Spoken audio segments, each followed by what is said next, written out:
Ken Arok dikenal sebagai raja pertama sekaligus pendiri kerajaan Singasari. Bukan hanya itu, Ken Arok juga disebut sebagai pendiri dinasti Rajasa, sebuah dinasti yang selain menurunkan raja-raja Singasari, juga menurunkan raja-raja Majapahit.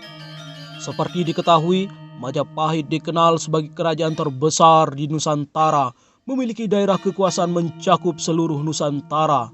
Meski menjadi penguasa terkuat di Jawa, rupanya Ken Arok berasal dari kalangan sederhana. Kisah hidupnya terkenal diwarnai petualangan penuh liku, bahkan dengan pengkhianatan dan tragedi. Ia dikisahkan mengkhianati majikannya sendiri, kemudian merebut sang istri. Mengenai kerajaan Singasari dan Ken Arok ini diketahui dari kitab Para Raton dan Negara Kertagama. Bagaimana kisah Ken Arok melakukan pengkhianatan hingga menjadi penguasa Jawa? Selain lahir dari kalangan sederhana, Ken Arok juga telah mengalami peristiwa getir begitu ia terlahir ke dunia. Sesaat setelah lahir, bayi Ken Arok dibuang oleh ibunya yang berharap putranya akan mendapatkan kehidupan lebih baik. Tetapi ia justru diasuh oleh pencuri bernama Lembong. Ken Arok tumbuh dewasa menjadi pencuri licik yang juga melakukan banyak tindak kejahatan. Ia meninggalkan kehidupan seperti itu ketika kemudian dibawa Empu Loh Gawe untuk menjadi pengawal Tunggul Ametung, seorang aku atau camat di daerah Tumapel. Tetapi ini pula yang membawa Ken Arok pada babak baru kehidupannya yang tak kalah tragis. Ken Arok malah jatuh cinta pada istri Tunggul Ametung yang bernama Ken Dedes. Ken Dedes sangat cantik.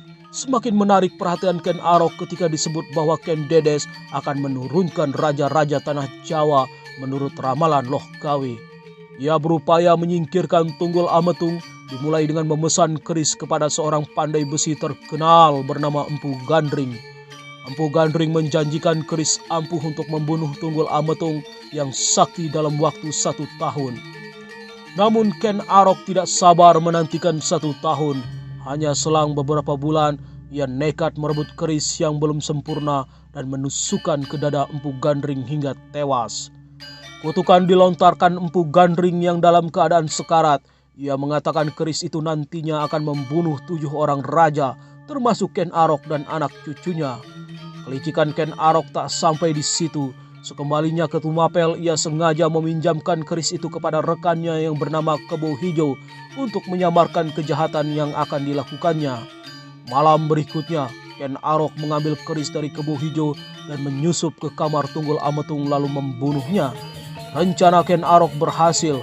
Kebo Hijau dihukum mati menggantikannya karena keris yang diduga miliknya ditemukan menancap pada mayat Tunggul Ametung.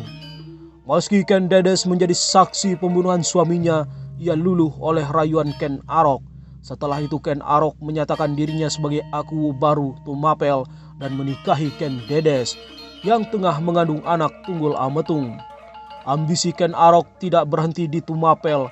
Pada 1222 ia memberontak dan berhasil mengalahkan Raja Kertajaya dari Kadiri dalam pertempuran Ganter. Setelah itu Ken Arok menyatakan Tumapel sebagai kerajaan merdeka yang lepas dari Kadiri. Ken Arok pun menjadi raja pertama kerajaan Tumapel atau lebih dikenal sebagai kerajaan Singasari dengan gelar Sri Rajasa Batara Sang Amurwabumi dan dinastinya disebut dinasti Rajasa. Tetapi masa pemerintahannya singkat, hanya selama 5 tahun antara tahun 1222 sampai 1227 Masehi. Pada 1227, ia dibunuh oleh seseorang atas perintah Anusapati, anak Ken Dedes dari pernikahannya dengan Tunggul Ametung. Keris Empu Gandring pun digunakan Anusapati untuk membunuh Ken Arok.